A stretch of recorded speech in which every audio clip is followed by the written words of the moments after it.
fighting your way through life is a terrible way to go through life and will make you ill. And so I really strongly recommend that you look for other ways to get through life and enjoy it more.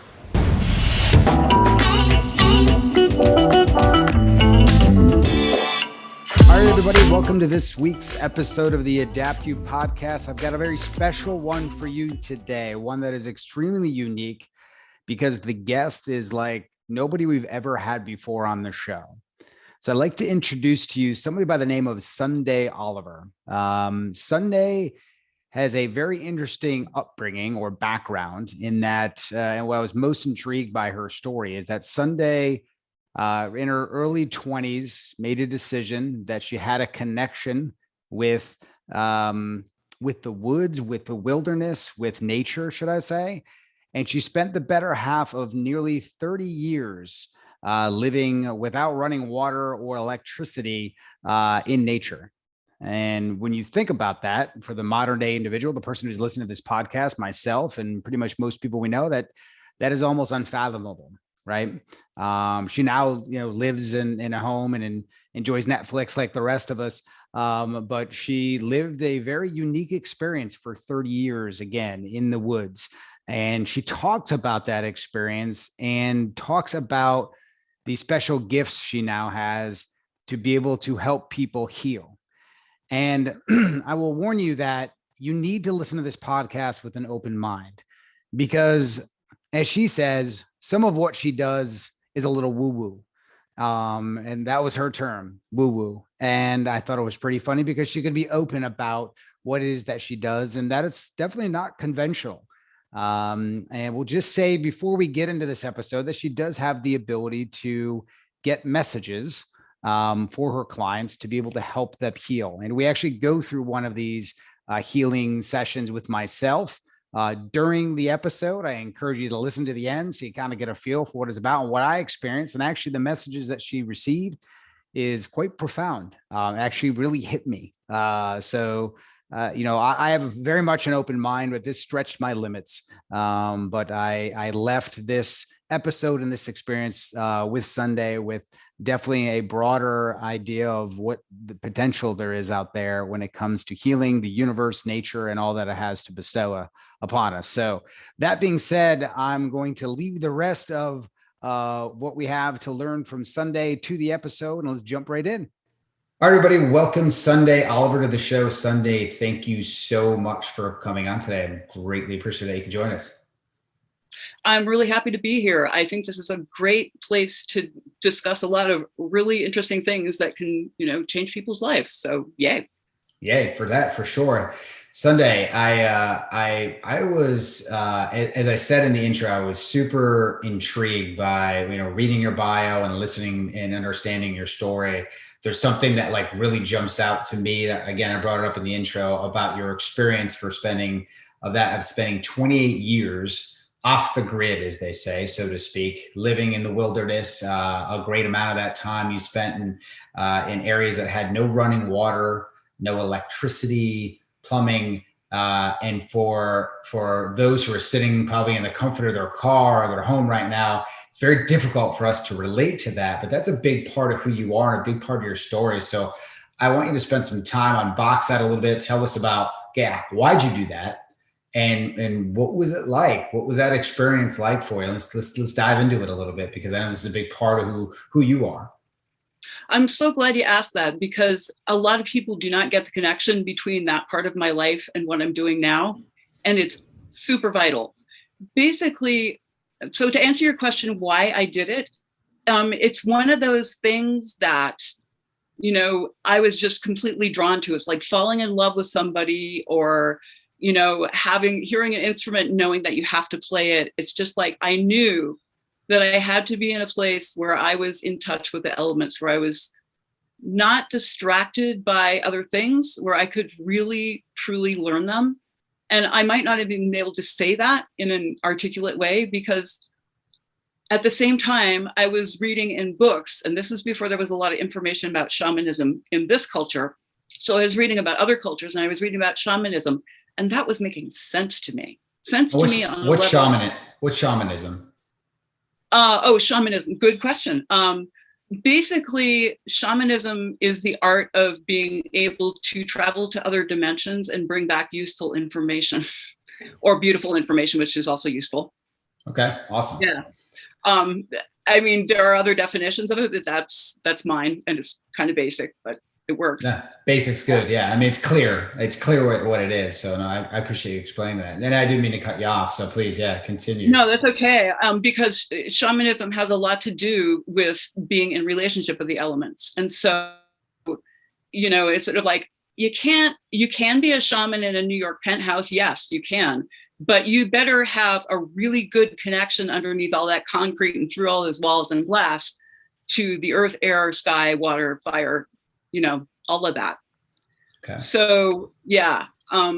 So that was what I really needed to get in touch with. It's one of those things I think a lot of people may relate to this. It's like you have these yearnings and you don't know exactly what it's about, but the more you ignore them, the more miserable you are. So I followed mine. And it wasn't like it was like hunky-dory and wonderful either, but it was an experience that caused me to deeply listen. I mean, I will tell you something that I didn't tell people for years because I thought people would think I was completely nuts. But then I read about somebody who's doing like a meditation retreat circles around this. So it's hilarious. I would sit in the woods, hot summer day, like totally blanked out as far as thinking. So it was like instant meditation, right? And I would look at it like a square foot in front of me. And that would be all I would do for like, I don't know how long the time was, just a long time. Like hours? And, probably not hours, but at least maybe an hour or so, just drift off. Okay. And go there. Yeah. And also. And when you say go there, so I'm trying to paint this picture for everybody. So you're sitting in the woods, you're like physically sitting and you've got this expansive forest in front of you, but you're just focusing on just the square foot around you or in front of you? Just the square foot in front of me. Yeah. And really, actually, I was realizing this just before I got onto this podcast. It's one of the basic principles in healing that in order to affect something that's large, you have to start really small and focused. And then it spreads from there. Because if you start large, it just scatters and nothing happens. So I certainly didn't realize I was doing that, but that was what was happening to me. Is like you concentrate on I wasn't even concentrating. I was just looking. I was just being there. And when you do that for long enough in nature, what happens is you start getting in touch with what creates all of nature, which includes us, by the way.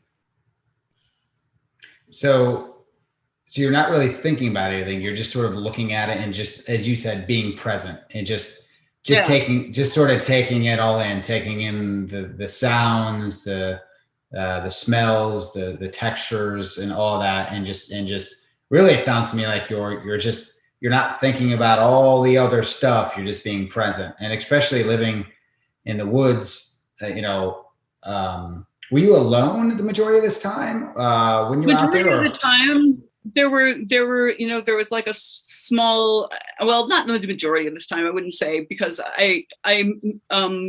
first I lived on a river where it's just like a small community of people who were kind of like living the way I was living. Mm-hmm. But in the wintertime, most people disappeared, but I didn't. So there was that.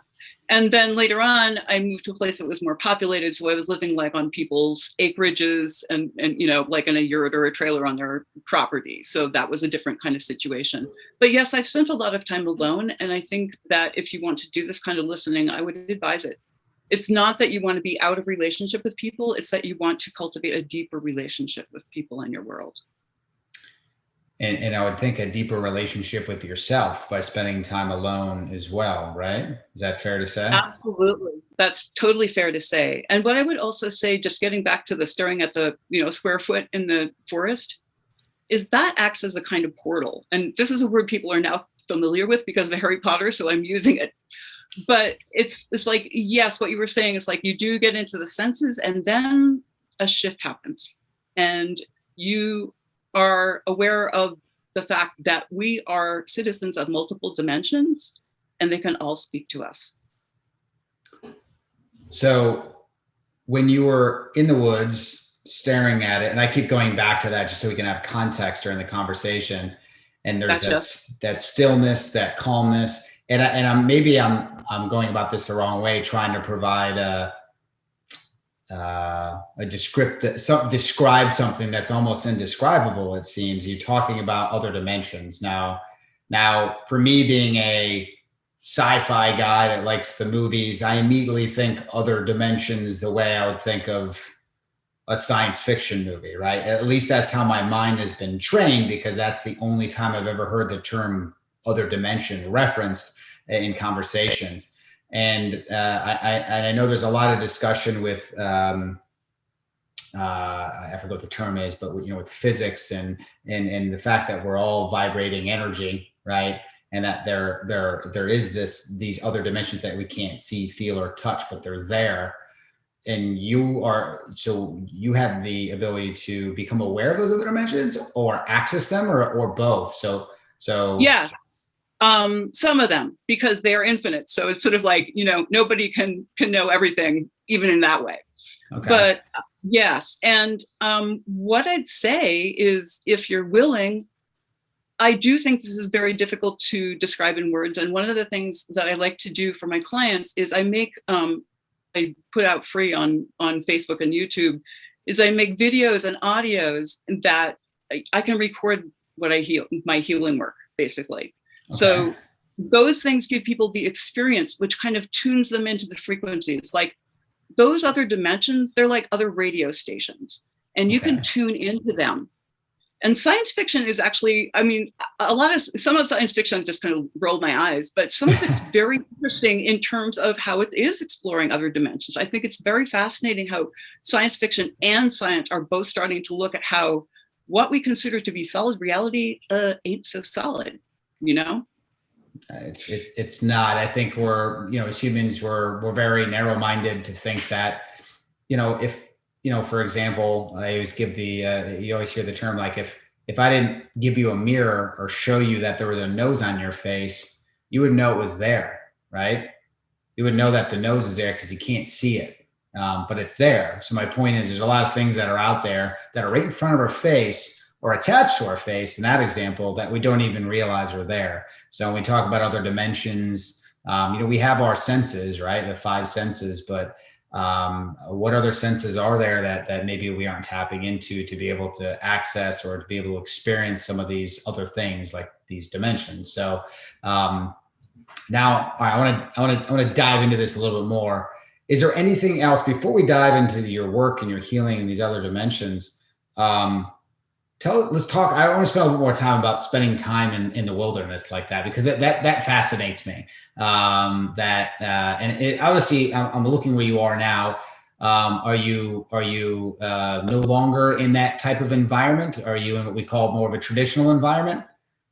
Well, I'm still living in the same area, so it's like still the same landscape, but I am now living in a house that has, insulation on all sides, which I'm deeply grateful for, and double pane windows, and, that kind of thing. And I really like that now. But I am not sorry at all that I did that 28 years. In fact, that was completely vital to forming who I am and satisfying something really deep within me, I'd say. Because there's the thing, I think there's something that human beings, I see this in people that, we've heard about nature deficiency or whatever the phrase is. Mm-hmm. To me, that's a pretty mild term for the fact that since human beings truly are part of the network of nature, we're like a part of the system. If we're not aware of our connection to that system, we feel we don't belong. And I think that this leads to a lot of violence and anger on people's parts because they feel abandoned or bereft or left out in some way. And I really see that connection as being so vital to revive now. And really why I'm super glad to see people like you interested in it, because I think if we're going to have a future on Earth, we better do it.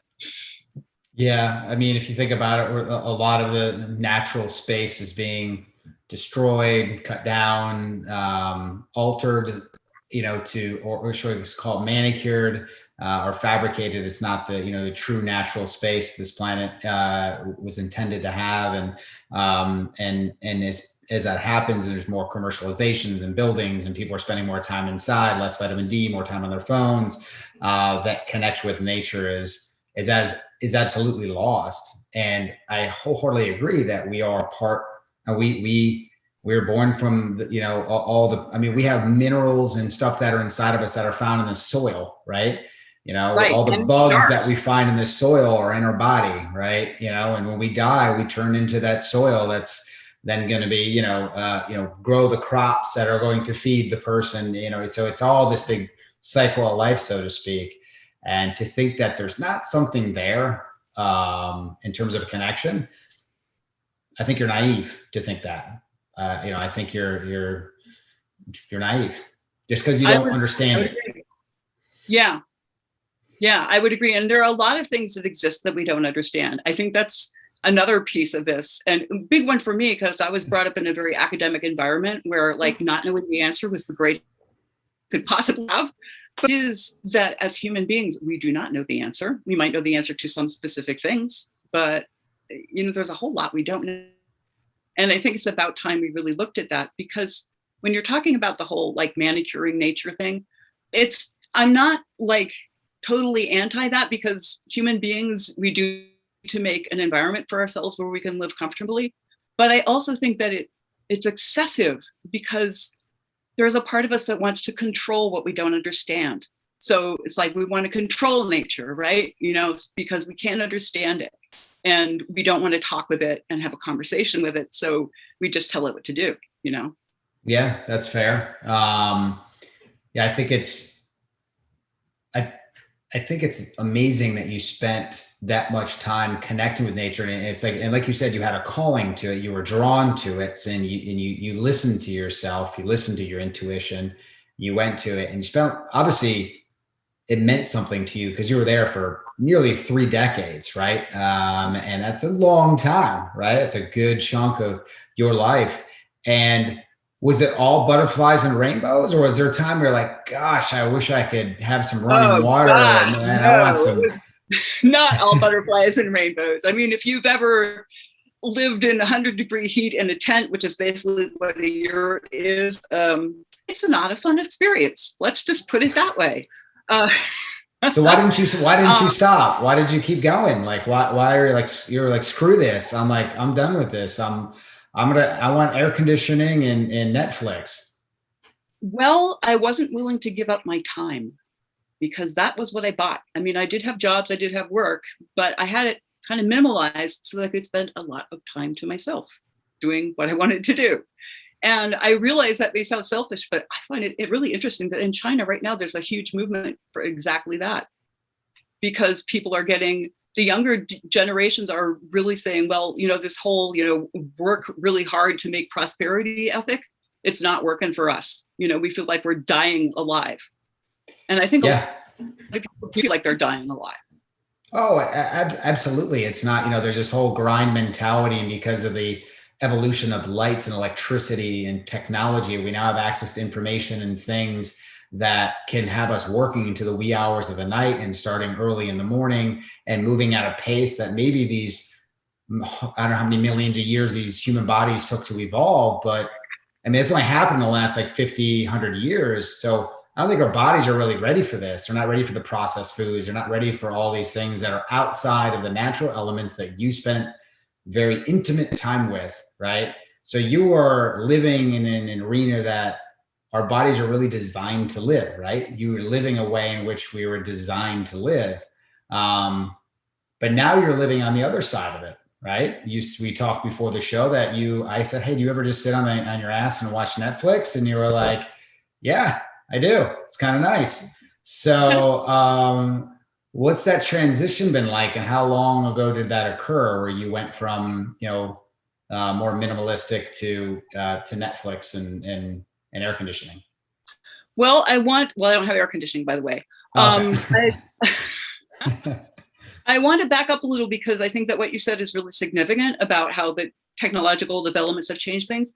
And I want to even go deeper than that. And that is, those technological developments would not change things in that way if our minds weren't oriented that way, right? Mm-hmm. If we weren't programmed to think in terms of we have to be productive and we have to prove our worth and we have to get as much as we can, all that, we have to be best, which I think is kind of, it's like, it sounds really nice, but it's actually saying, compete with everybody, fight a lot of wars, win, because if you don't win, you're a loser. And, there's a huge range of stuff in between winning and losing that I think is really time for us to investigate, because it isn't working for us doing it this way.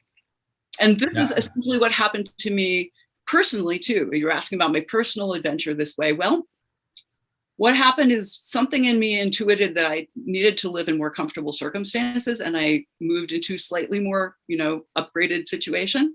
Mm-hmm. And what that thing was me getting ill, which I completely tried to do my damnedest to ignore for like 2 years until I couldn't, and so the process of my illness had to be in this kind of environment, because basically it's like I couldn't function. I used to do things like, chop wood and haul water, and I got to the point where like raising my hand was an athletic activity. And I know you can relate from your own experience. So it's like, again, whatever this thing was that guided me to live in the woods and, without conveniences, also guided me back to the conveniences. But see, the difference is for me is that I know what the reality is. And I know that the conveniences are part of the reality, but they ain't the whole picture. So what was do you mind diving into your illness? Like what happened? Do you know what it was? What were some of your symptoms, and how long ago was this? Yeah. I'll do this in as condensed form as I can, because these illnesses, like, they're systemic. You've had gut problems, so you understand part of it, because that once you have gut issues, it's basically a neurological issue, and that turns into immune issue. In my case, in your case, hopefully not, because you caught it soon. These things are very difficult to treat by medical practice, because they are systemic, and you go weird down to your chemistry, and this is stuff I all found out later.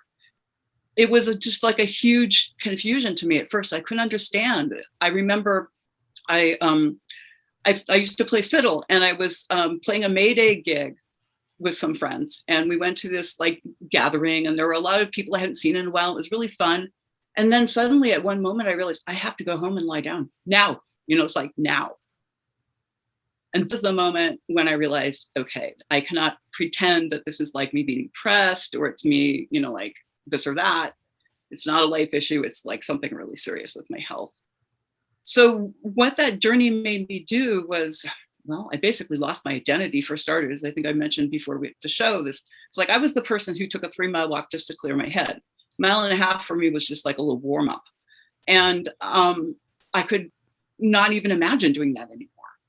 I couldn't play fiddle. I couldn't read. I mean, I was a bibliophile. I would be kind of ashamed to tell you how many books I have crammed into my little house. Lots. But I got to the point where I read the beginning of a sentence and I forgot it by the time I got to the end. So it's like that was out of my life, Interestingly, I could write online because I had spent so many thousands and thousands of hours doing that it was wired in. So I don't understand how that worked, but it did. It's like all the things that you normally do and think of as normal. I actually recently heard a great description of this. It's called the spoon story. There was a woman with one of these illnesses. I had what's called chronic fatigue, by the way, which is a name I despise, because if fatigue were the only problem, there would be many very happy people in the world. Yeah. But CFIDS, ME, FM, Lyme, and also I'd say long haul COVID. I'm recognizing a lot of those symptoms when people are talking about it. It's the same kind of thing. Yeah. Yeah. So, it's like when you get something like that, you you lose everything that you thought was you, basically. I got to the point where truly all I could do was lie in bed. Some days I couldn't get up. I had to crawl. That was, like really great. And so the spoon story is this. Somebody with one of these illnesses was in a restaurant with a friend of hers who was like a normie. Mm-hmm. And her normie friend was saying, well, look, I would really like to understand what this illness is like for you. Can you explain it in a way that I can get? Because it is very difficult. I mean, my go-to used to be like, imagine the worst flu you ever had where you time and you're in all kinds of aching pain and you're dizzy and you can't walk. And then imagine that's your life, that's pretty much it. Yeah. But what she said was, okay, I'm going to give you 7 spoons to the normal friend. And this is your energy budget for the day. Each spoon is like one activity. And so her friend picks up one spoon and says, okay, this spoon is me getting up and getting ready for work. And her friend says, no, that first spoon is getting out of bed. And there were days when I could not get out of bed. The way I got out of bed was to roll off onto the floor on my knees and crawl up the wall and see if I could stand up, because sometimes I couldn't. I would pass out, and it's dangerous because you could damage yourself. So sometimes I would crawl up the wall and then crawl right back down and crawl to the bathroom and crawl back to bed. That was my day. Wow. And how long ago was this when you're at this peak? I'd say 2013, 14, 15 into 16. Yeah. Okay. And in talking to you now, you seem to be vibrant and full of energy and are you feeling better now? Oh, tons. I mean, yesterday morning, I drove down to the river, which is like 10 minutes away from my house, and swam a lap, like really slow. It would be like the equivalent of a slow walk lap. And I drove back, and then I did other things. And, to a person who's had this kind of illness, that is an amazing story, because what I would have had to done when I was ill, not even when I was super like the worst ill, but, just ill, would be to see if I had a friend who could drive me, rest up the day before, or maybe even 2 days before. By resting up, I mean lie flat in bed and do absolutely nothing, fuck all, Mm-hmm. And then you get to go on this expedition. If you can, you might not be able to, the rest might not do it for you, and you might have to just call and cancel. But if you could, then your friend would pick you up very nicely, and you would go down to the river and you would get in and swim. Friend would drive you back, then you go back to bed, because that would be it for the day. And you would probably rest the next day too. Yeah, because it took that much out of you. So obviously you've improved. So I guess walk me through how, I'm going to make an assumption here that a lot of what you teach and what we touched on briefly about the different, the dimensions, is that what you have access personally to be able to help you on your healing journey? So you healed yourself, so to speak, through what you help others with? Well, with a ton of help, because, it's like I learned a lot through working with other people, and some of that was not workable for me, but some of it was. And also you have to kind of integrate it and make it your own.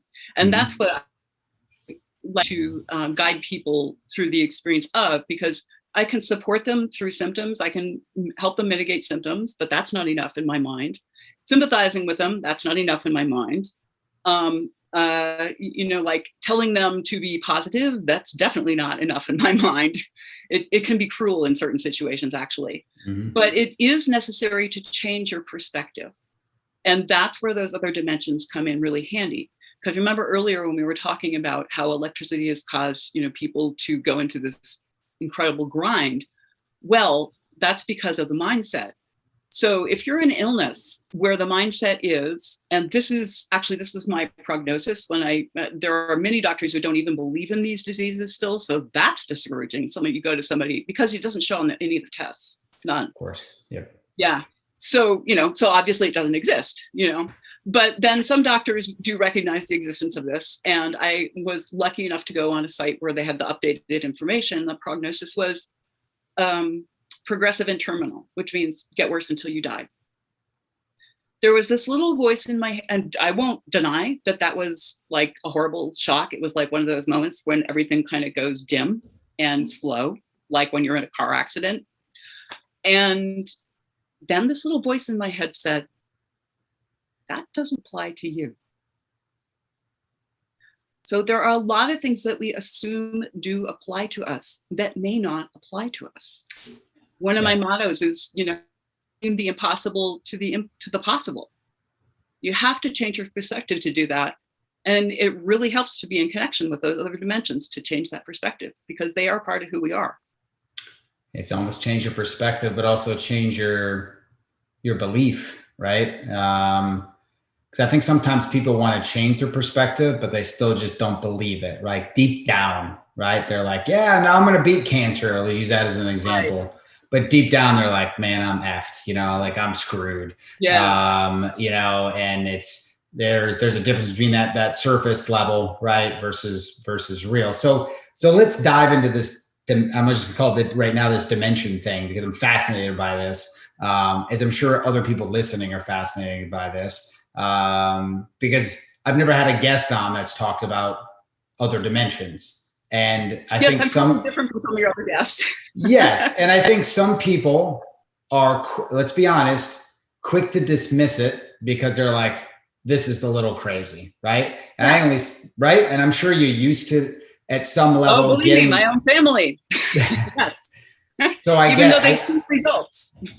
Exactly. So I get that. So I guess I ask people that are listening to have an open mind, because just because you can't see in the nose on the tip of your face, unless you had a mirror, doesn't mean it's not there. So that said, explain to us what it is that you do and then how you do it. And then if we can, I told you I have a little bit of shoulder pain here going on right now. I don't know if that's applicable. Or this gut issue that's been a nightmare to deal with. I'd love to get a little sampling of what it is you do, if it's not something we can do live. And if it isn't, then totally okay. I totally do that. I am doing impromptu healing. But before we go through that, what I would like to do, if it's okay with you, is I'd like to go through a couple of things that might help people connect to the concept of these other dimensions, or reality of these other, and the experiential thing will help them connect with the reality. Okay, so the first thing I think is, you were talking about, people who are like, I'm going to beat cancer, right? Right there, I smell a rat, because it's about fighting the illness. This is something that we're taught to do, that we're taught is noble. We're taught to fight our way, not only illness, but fight our way through life, right? That's what the grind is about. It's like, be tough, be resilient, get a pat on the back for, running yourself completely ragged. Brag about how few hours you sleep, so that your driving is really terrible and you get in accidents a lot. It's just crazy. It's nutty, but we consider it to be sane, and I just kind of can't. And that's been a difficulty for me. But on the other hand, it's a plus. So what I want to point out is that if you're fighting something, a few bad things happen. One is, when you fight something, your reference, your center of attention is that thing.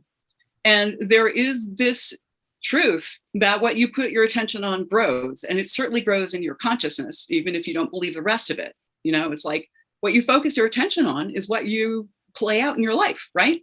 So if you're focusing your attention on, I have cancer that I'm going to fight, then it's like about cancer. That's what's going on in your head. And so I think that, and another really bad thing that happens when you fight an illness is that you stir up all those terrible kinds of chemistry that happen when you do this grind and burn yourself out. And that is, you start the cortisol and cortisone saturation. Now, cortisol and cortisol zone, they were meant to be stimulated occasionally, but they were designed to, like, if we're out in the veldt and suddenly a tiger appears, or I'm sure I'm getting my, animals wrong, but we're designed. So it's like, we get the jolt in our adrenals, right? And we run, we get out of the danger, and then it's over and we shut down the adrenaline surge. In this culture, it's like one surge after another, after another, after another, after another. And that's what the fight is all about. And so when you do that to your body, what you do is you create a state of constant inflammation.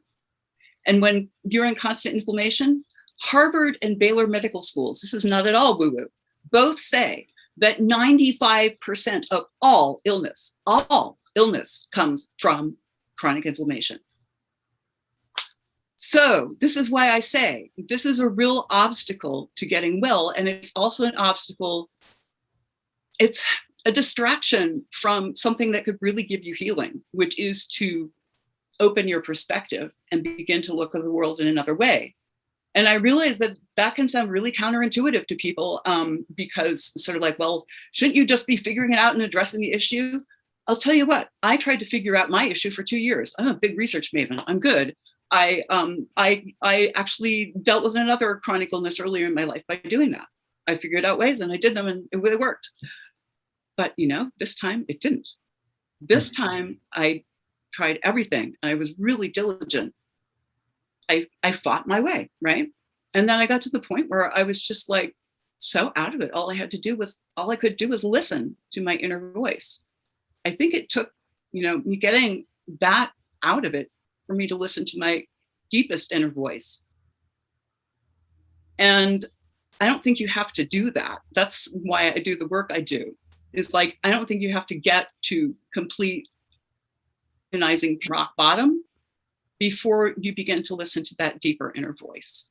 Before you start to look at your life from a different perspective and see that what you've assumed is true may really not be true. And what you assumed is solid may really not be solid. And there is science to this also. This is the thing that fascinates me. I read a lot of sort of like little bits of science because, the latest model of the atom, which is now like 2 decades old, is that an atom is, we've always had this model of like, you have the center and the ions and things rotating around it. And there's a sense that there's a lot of mass involved here. But actually what an atom is like, there's a pinhead of matter and a football field of energy, of space. Mm-hmm. Yep. So we are constructed of atoms. Atoms make molecules, molecules make us. Yep. And so it's sort of like our assumption is that we are solid, but our actuality is that we are not.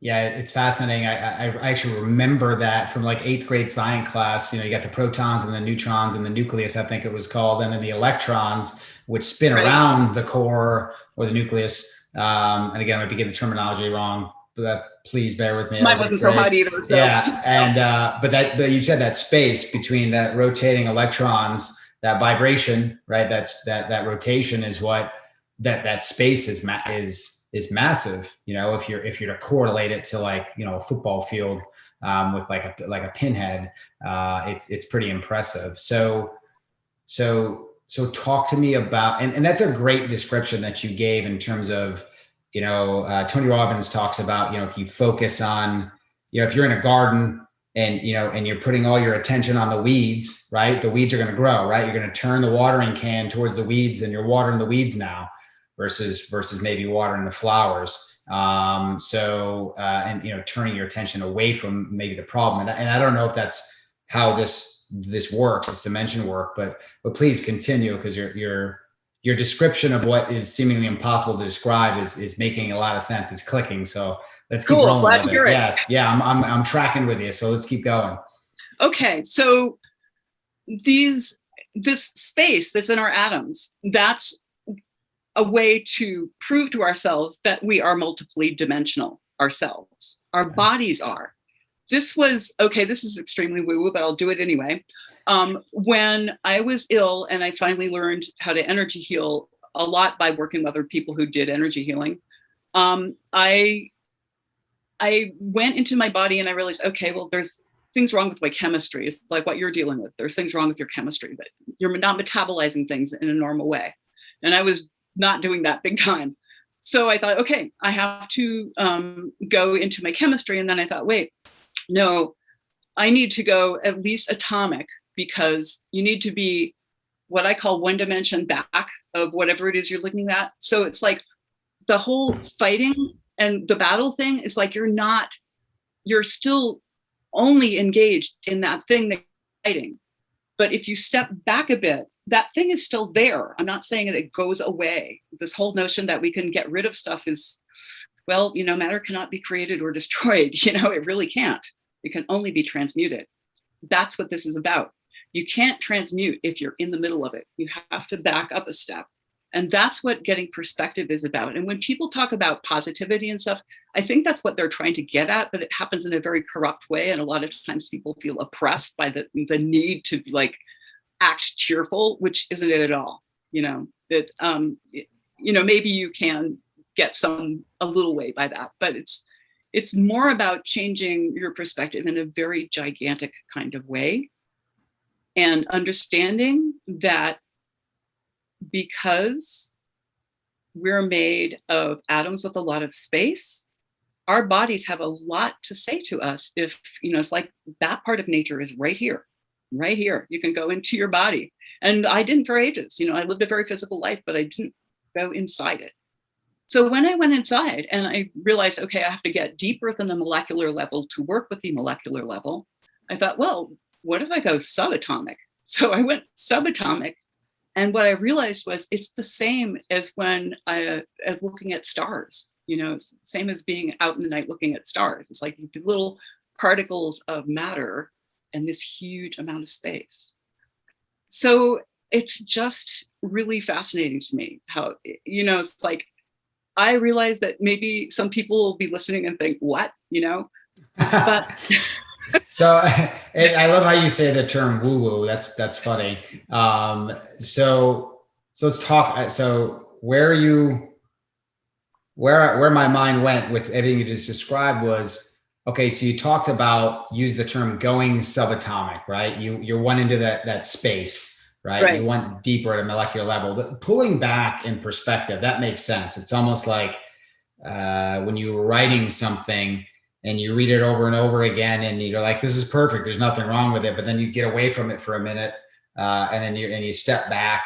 Or like watching, I played football growing up, and you were in the game and you don't realize the mistakes you made until you watch the film later, which was pulled back and you have a different perspective of the entire field and you can see everything now. So when you say you go somewhere, like what are we doing there? Like, how are we going subatomic? Like, how are we accessing that? How are we doing that? Is it just through mental thought, through almost like a meditative, mentally imagining the spaces and going there? How are we accessing? And is that space the dimensions that you refer to? That space is one of the dimensions that holds a lot of the dimensions. Okay. If you, I say I love your analogies. Those are great analogies about backing up a dimension. And I think that probably the best way to explain what I mean by going someplace, which is kind of, I actually have to say, is kind of a dumb word for what I do. But it's because we are multidimensional, we do have the ability to go in and access those dimensions because our bodies have them inside, right? Okay. Yeah. So it's like I'm going in, I'm tuning to different radio station frequencies of dimensions, essentially, when I do that. I think probably the best way to really explain that is for your listeners to experience it. So why not do some work now? Yeah, let's do it. And before we do the work, because I'm fascinated by this, is it, when you say going there, like if we're going to do the work, are you going there and then coming back with information or tuning in, as you said? Because I'm still trying to grasp this. Or when we do the work, I'm going there, or are we going there? Kind of both. Okay. I'm sort of like putting out, I'm sort of like connecting with, okay, well, since I'm being fully open here, my spirit friends who are the ones who do the work, and they are sort of broadcasting certain energies to you. Okay. So you receive them as you receive them. It's like you may or may not receive all of it. The effects of your receiving it will be different from the effects of my receiving it, although there will be a theme. Okay. Yeah. And you said spirit friend. So is it almost So this is are we accessing other dimensions where you said there these, I forget the term that they use, people who can talk to spirits. I forget what they're called. They can have conversations. Is that similar what's going on here, where you have the ability to access it? Well, maybe I'm way off. No, you're not way off. I think that you're where a lot of people are. If by accessing spirits, you mean like dead people or ascended masters or that kind of thing. Is that what you're talking about? Yeah, honestly, I don't hang out in that. Yeah, I don't hang out in the neighborhood much because there is a lot of beauty there, but there is also a lot of confusion and ickiness there. So you have to kind of walk very carefully. Okay. So I tend to, I mean, if you want me to give a quick view of my cosmology, it goes dark energy, dark matter, what I call the water star net, which is kind of like the cosmic web. Okay. And then that's the grid of time and space on which forms matter. But before you get to matter, you have sort of like the patterning work of different, with like, it goes from lighter to denser, basically. And so you have a lot of different dimensions going from lighter to denser. And there are tons of other ones too. And it's sort of like, that's a really brief explanation. But all I'm saying is there's a lot available there and I have access to some of it. Okay. Well, let's dive into it and experience it. So guide us. Okay. Well, why don't we work on your shoulder? It's a nice example. And also I think a lot of people have shoulder pain. So, interestingly, during this podcast, I have been playing one of my energy recordings that I just made because I'm really enjoying it. It's about loosening up your C6, C7 vertebrae, and which also has an interesting heart opening effect. So that's been running, and it might have some effect on people. I would like to ask you, tell me just a little bit about what's happening with your shoulder and your gut and how it makes you feel.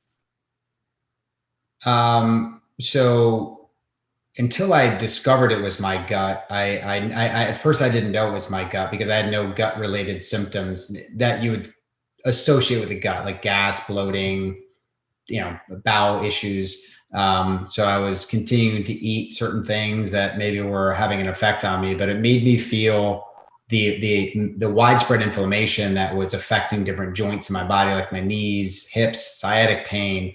Then it was like a left shoulder, I think started as an impingement, which then turned into a little bit of a torn supraspinatus muscle. And just a few days ago, now it's my right shoulder. And a lot of it, since I've been going on some of this sort of gut repair protocols, is improved. My knees have improved. That hip area has improved. The shoulders seem to be becoming a bit of an issue. My neck and back seems to be in really good, it seems to be getting better. But I'm just not there yet. I'm still not cresting that and getting back to what I would consider where I once was or normal. And you talked earlier about your identity. I feel like I've lost my identity. So now we're getting to the feelings part of your question. I feel like I've lost my identity because I've always been the athlete. I've always been the guy that felt really good exercising. I go on long rides or runs or swims, and it was like, all my great, business or mental thought would come from it. I felt so connected with my body. I felt alive. I felt the happiest. That's why I got into the sport of triathlon, because you work out a lot, and it was just like a drug to me. And and from that came a lot of confidence and energy and clear-headedness that I think I would leverage to have brought me the success I've been fortunate enough to have this part of my life. And I feel like I've lost some of that, right? Because I've lost that mojo because things aren't hurting. Now it's an effort to like lift my shoulder up to get a cup out of the cabinet. And I'm like, oh gosh, it's just so frustrating. So started with the gut, and I don't know if the gut is tied to the shoulder, but like right now that's the problem of the week. That's where all the focus is. And as far as my body seems to be really pissed off right here. And it's weird. It always seems to be like, if one area stops hurting, it's like, it shifts to another area. It's how it seems to have gone. Very bizarre. It's like literally moves. That's a very normal thing in systemic diseases, actually. It's crazy. Like it would be like my left hip, I couldn't walk. And then I'd wake up the next morning, my left hip was completely fine. And then all of a sudden it was my right hip. And I was like, well, how did You're that? saying that wrong. I totally know what you mean. Yeah. Yeah. But it was never both at the same time, ever. But when I would ever take like an Advil, which tears your gut apart, by the way, Right. I'd feel like $1,000,000.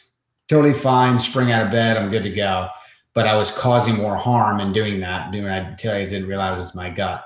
So now I don't take any of that stuff. And it's just it's slow go. I've completely changed my diet. I eat about as clean as a human being can possibly eat. And I'm eating things that are not on my food sensitivity chart off the charts. It's hard. But it is also the center of my daily focus. That rung a bell with me when you said that, because I have to take all these supplements and I can't like not think about it. And I'm always checking in with how I feel. Maybe I'm giving it too much attention. I don't know. So that's sort of a long explanation, but I wanted to give it to you all. I'm an optimistic, energetic, positive person, but I've had my moments where like I've literally, like when I get out of bed and I need crutches to go to the bathroom at night, I'd get back to bed, and a couple of times I would cry. I'd be like, I totally get it. I was like, fuck. Like I've had stop. a lot of moments like that. Yeah. I've had moments like, just let me die.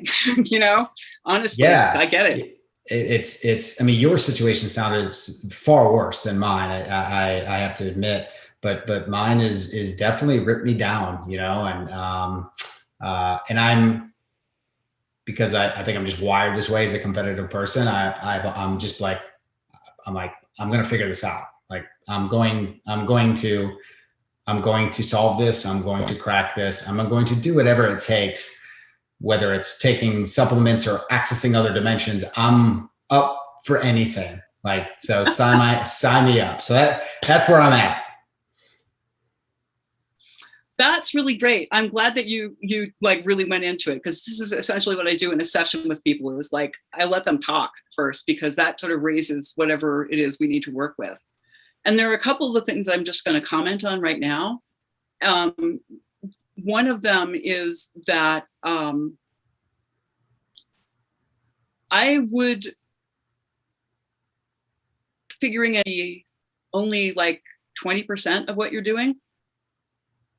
And I know that that's very difficult to say to somebody who's an optimistic, competitive person. Wait, say that. You broke up there. I apologize. Can you repeat that again? I would make figuring it out be like 20% of what you do. Okay. Because our intellects are not up to the job, basically. I had a pretty good one, didn't work. Part of my healing process, I had the thought that I was going to like find my way through it and write the book on the 12 steps to healing, these weird diseases. Well, because everybody's very individual. So that's why the work I do now is about, yes, it's about supporting people in their symptoms, and all the things that you're doing, I think are good things to be doing. I'm not saying they're not, but I will say in my own situation that when I did the kinds of things that you're talking about, these sort of mechanical nutritional things, they all helped, but they did not get me better. They didn't. What got me going better, what brought my life back was doing the woo-woo stuff. Okay. Honestly. All right, let's talk woo-woo then. I'm game. Okay. So the other thing I want to say to you is do your best to think in terms of going back a dimension between winning and losing this fight. So that aspect is still there. I'm not trying to deny anything that's in you, but there's a bigger part of you. There's a bigger you than that. And that's the you that we're going for, because you cannot go back to what you were. Even if you were healthy, you couldn't go back to what you were, right? You never could. So why try? I think regeneration is the name of the game here. Okay. And it's a little scary and a little uncomfortable, because we do have to change our perspective, which often means we have to drop very cherished beliefs. So, fair warning. Okay. So let me run that back just so I make sure I understood you. So by pulling back and focusing more on, like you said, that 80%, that not 20% of like trying to heal myself, but everything else that makes Derek, right? So what makes me who I am, that's the area that we're going to access and focus on that and accept the fact that you can never go back to what you once were because we change over time, right? So, and maybe having an acceptance to a certain extent, that's where I think I struggle, like and Yeah, it's to the acceptance. extent you can manage at any given time. It's a Okay. process. It's like you open up a little, then you can move a little. You open up a little more, you can move a little more, that kind of thing. Okay. And All it's right. That makes sense to me. Okay. So it's like you don't have to be perfect all at once because that's never going to happen either. True. All right. So the way I do healing is it's very boring to look at. So if people who are listening want to look at me, they're welcome to do that. But all I'll be doing is sitting there with my eyes shut and breathing. The really interesting experience is what happens inside you when I do the work. So should I shut my eyes? I think it helps. Okay. Yeah. All right, I'll do that. Be comfortable as you can, given what you're going through. Okay. And so I'm going to do the silent healing, and then I'll come back and give you any messages that may have arisen. And you can ask me questions or tell me your experience. Okay. Here we go.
Okay.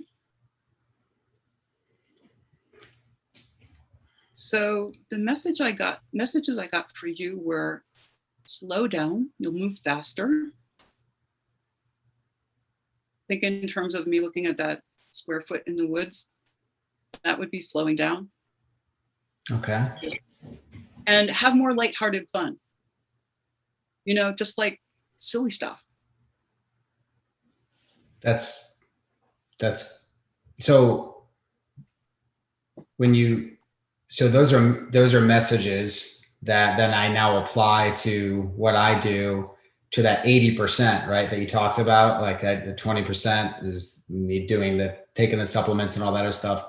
And the other 80% is, well, again, it was slow down. You'll get faster. further. Yeah. You'll move faster. Man, that's an interesting concept there. I know. I don't usually do the Zen koan thing, but that's what came out. And it was true for me, honestly. Getting back to the 80%, 20% issue, you're probably aware that about 10% of our brains, generously estimating, is conscious and 90% is not. So what you're looking at is drawing on that 90%, because we can draw on that 90%. It's just we haven't been taught how. So the silly and all that it's funny. I lately I have found myself not doing that, being too serious, being too that one resonates. You know what I mean? That one resonates. I get it. I do. And the other one, that one I'm struggling to grasp a little bit. Maybe in time that will make sense. I've always been the type that, goes and is able to, does a million things at once. But I find almost joy in that, in the growth and the education and all of that. I have tried to slow down a little bit. For example, I don't use an alarm clock. I get up when my body says get up. I don't set the alarm, get up 5 a.m. go work out. Yeah. And definitely have learned to sort of pace myself a little bit more, but I'll need to absorb that one a little bit more. So now you've got the messages, you've delivered them to me, and let's say I'm one of your clients. What happens now? Do we do this again, or do I apply this and then circle back? Like, how does it work? Or maybe there's more to the session. There is more to the session, and part of it is you telling me what your experience was. And if you felt nothing, that's cool. But if something happened, then I'd like to. I did have an experience. I tried to go in there with no preconceived notions that you were like. That's a great idea. Shooting laser. Yeah. At first I was like, oh, she's like, maybe she's like shooting like some sort of energy into my shoulder or something like that. But no, I actually went through your gut. It went through your gut first mostly, and then at the end it kind of went up to the shoulders. That's kind of wild, because what I was going to say is that at first I thought I was like, what is she doing? And I was like, stop thinking about that. I was like, just don't think about anything, just breathe. And good for you. All of a sudden I felt my gut actually almost not cramp, but and I don't get this. But I almost felt a tightening in my gut. I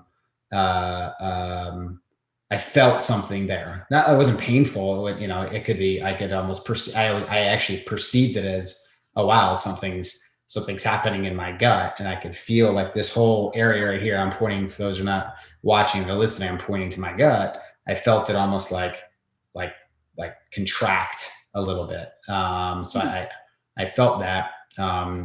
That's what I felt. I felt like darkness when I closed my eyes, but the more I kept my eyes closed, it got lighter and lighter. Cool. So that was my experience. Was definitely more of a tightening in the gut. And then, you close your eyes, it's dark, but then it got a lot brighter. So that's really interesting. What my perception of what was happening was that there was a certain kind of blue light that comes in a lot for me that was in your gut. And then I also took a cell of one of the neurons in your gut from the enteric nervous system, and I sent it on a vacation. And its organelles sunned themselves on the beach. Sometimes this stuff is really humorous, and it's all just analogy. It's all metaphor. Sure. And then, but see, cells transfer messages to each other. So that cell is back in there transferring those messages. So you may feel more changes over time. And if you were a client of mine, here's the change that I'm making now. And that is that I really want to work with clients long-term, at least for a few months at a time, because yes, I can deliver some benefit in one session, and my usual sessions are longer than this. And you can go home with something to do, which is why I deliver the messages and encourage other kinds of changes that you can make, because we all know if you do the same things, the same life is going to happen, right? So you got to adjust just a little bit here and there, and and that works, but it is an overtime thing, because it's also, each session is like, it's a cumulative thing. It's a subset of helping you create yourself as a new person, because you are being called on to be a bigger Derek Peterson, essentially, is my reading of what's going on with you. And so that's a little difficult to grapple with, and I'm not going to deny it. And the painful part ain't fun either, but it got your attention, right? Some of us have to, yeah. And, now, when you say be a bigger, so are you saying that the pain is a signal to stop, slow down, we're changing gears here, and you're meant to grow in a different direction? And is that what you're saying? I'm thinking more like expand from where you were, sort of like, I'm not about denying anybody's past, and you might even wind up eventually being again a person who does and just keep going. But at this moment in your life, my take is that you're being asked to step back a little, involve yourself in feelings and activities that maybe you haven't felt and done for a while. Okay. And remember who you are besides the person who does. Because that person has a lot to say. See, losing your identity, it feels terrible at first. I totally get it. I was miserable about it for like 5 years. And then I finally realized, oh, this is an opportunity. This is an opportunity to become more instead of staying the same. Or just kind of like walking through life in the usual graded steps of like, you achieve this, then you achieve that, then you achieve this, and then you die and it's over. It's a call to live a fuller and more enjoyable life, as well as to be more effective in what you do. This is pretty deep, not gonna lie. That's a lot to grasp onto, but it's also, it's very it's enlightening, it's inspiring, it's hopeful, it's mystical. It's a little woo-woo in there, as you like to say, but it's woo-woo because I think our minds are trained and conditioned to rationalize, to everything needs to make sense. Everything has to, add up and all that stuff. And I'm submitting more in my older age to that's bullshit. Like it doesn't, the fact is there are very few absolute truths in the world that anyone knows about anything, right? I mean, somebody could say, I'm holding up a glass. I could say, what is this? It's a glass. You understand what it is? No, most people really don't understand what this is, down to a molecular level. Even the scientists, they have theories and all this other stuff, but no one really knows. I mean, no one really understands afterlife. No one understands space. I mean, there's a lot of crap out there that people just don't get. Even electricity, we all, with most of us have in our houses. We don't get that either. I mean, we know how it works, but we don't know what it is. Yeah, exactly. I think we provide rational explanations to things to give them meaning, right? But ultimately, in the end, that doesn't mean it's accurate, right? So I think that's where tapping into more, and this is what I feel you're telling me, more. I need to feel more, and feel and have more lightheartedness and smile and laugh a little bit more. And that will change your body chemistry. Of course. Yeah. It's funny because I a lot of that, I talked to the functional med doctor, like, are you stressed out? I was like, no, not really. I'm pretty happy, but I'm very happy. I have a beautiful wife, great kids. But yeah, something does feel like something does feel like it's missing. I mean, maybe that's just, I need to slow down. I've been told that my whole life. I've been told that my whole life. Well, now your body's telling you. Yeah, I guess so. And as I said, it doesn't necessarily mean that it'll happen forever, but in order to heal, we have to be willing to surrender certain parts of ourselves that we cherish very much. So what should I do now leaving this podcast? What, like, with the information you give me, what would you suggest? You know, a lot of times you have a meeting, you meet with a clinician, you got an action plan, and maybe you don't have one, maybe you don't suggest one, but I take those messages. Aside from that, what would you suggest I do? Okay, well, you know, if you were a client of mine, I generally have programs, and so it's like I have stuff from that, but I also just do custom because people are individual, you know, and so for you, you know, what I would say is calendar in times to slow down. You know, that may seem artificial, but do it anyway, you know, and give it, you know, because you need to make some space for it in your life. And that is a way of doing it. And if you're a person who has a heavy schedule, then that's a really good way of doing it because it's right there. And if you're a person who keeps your schedules, you'll do it. So, and I know this sounds like crazy, but you could even do the same thing for having fun, or just like when you're in a situation like with your wife and kids where, you know, everybody's laughing and have a good time, just open yourself up to that and allow yourself to enjoy it like a little bit more. You know, it doesn't have to be like this massive, drastic change that tends to sort of shock us into paralysis, you know? Yeah, it's just a gradual movement over time that will allow things to change. So, I mean, my responses to things now was I used to get so easily hurt and take everything personally. And I'm not saying I never do that now, but so much less. And it makes life so much easier, you know? So, true. Yeah. And I found I've gone more in that direction. The older I get, I've definitely been a little bit more zen and relaxed, but it's funny, but it's all relative to a scale, right? And I was, you know, like my pace and what I think is relaxed to someone else could be frantic. Because I get a lot of comments like, how do you do all the stuff that you guys do? I'm like, honestly, I just do it. It doesn't seem that hard. You know what I mean? That's kind of my response, but it to me, it seems like it's slowed down, but I think it still could be too much, although it doesn't feel like it because it's actually notched down a little bit, you know, because I've almost been forced to in some instances.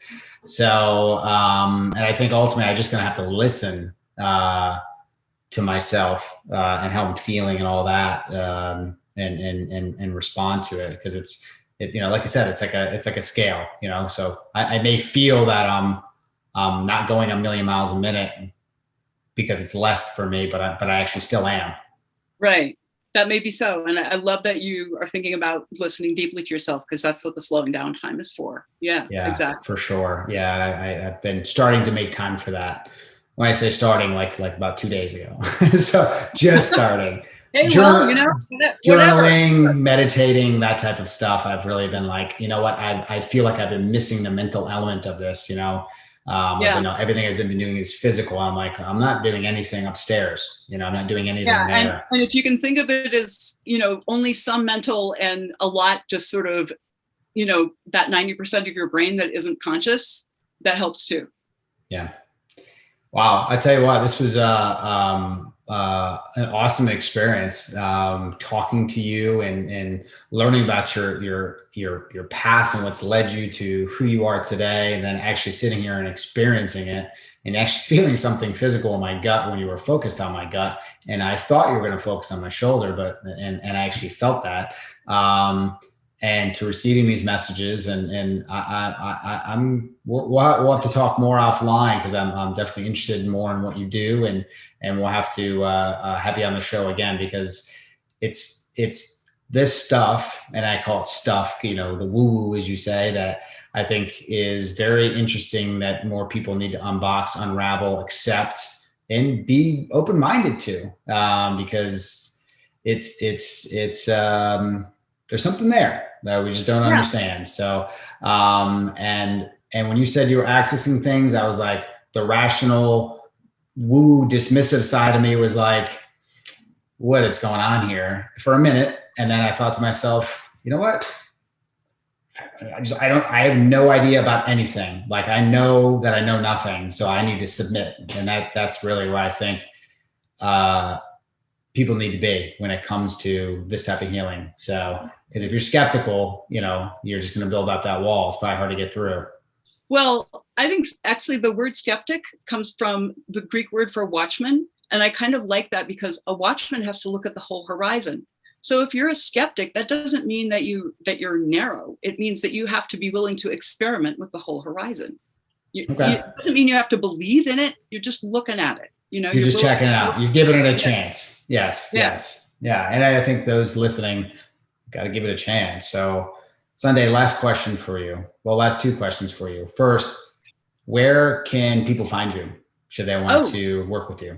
I got so involved in our conversation, I forgot about all of that. SundayOliver.com is the very original name of my site. And if people want to sign up for my email, they will get a free energy healing audio, which does work. It's called Inspiring Action. And it's about working from a sense of not like pushing, but from allowing things to happen. And so I warn people that if you're tired, it will inspire you to take a nap. So just be forewarned. And being on my email list will not be too arduous because right now I am reorganizing. So I'm not sending out tons of emails. And when I do send them out, I intend for them to have useful information or access to some of my free work. Awesome. Last question. I asked this of everybody. Talked about a lot, covered a lot, went through a lot of things. If people forgot everything that you said on this podcast, except for one thing, or maybe it's something that you didn't mention that they could take with them into their lives, to live the most fulfilling, absolute best version of themselves type of life, what would that little snippet of information be that you would love for people to remember and walk away with? Just one thing. That's a great question. And the snippet would be, fighting your way through life is a terrible way to go through life and will make you ill. And so I really strongly recommend that you look for other ways to get through life and enjoy it more. Awesome. I love it. Thank you so much for your time today, Sunday. I appreciate it. I appreciate you. And we look forward to talking to you again soon. It's been great. Thanks for having me on. Hey everybody, thank you for listening to the Adapt You podcast today. Our goal with this show and all of our content is to deliver you the guests and the respective knowledge necessary to help you change something in your life. Everyone who listens to this show has something they want to affect and something they want to change. And our goal is to help give you the knowledge necessary to take you down that path on becoming the absolute best version of yourself. If you like what you heard today, please tune in to all of our shows and also check us out in social media. You can find us on Instagram, on Facebook, and check out our website and have some great content on there as well. So thanks again for listening, and we'll see you on the next show.